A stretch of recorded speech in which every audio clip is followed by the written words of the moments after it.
ప్రియ అన్నాను కదా, అక్కడ ప్రియతమా అని మార్చు. ప్రియతమా నీ ఇంట్లో క్షేమమా, నేను ఇక్కడ క్షేమం.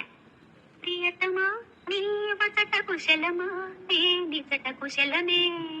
ఓహో, నేను ఊహించుకుంటే కవిత మనసులో వరదలో పొందుతుంది, కానీ అదంతా రాయాలని కూర్చుంటే అక్షరాలే మాటలే. ఊహలన్నీ పాటలే కనుల తోటలో, అదే కనుల కవితలే మాట మాటలు. అదే బ్రహ్మాండం. కవిత కవిత పాడు. కమ్మని ఈ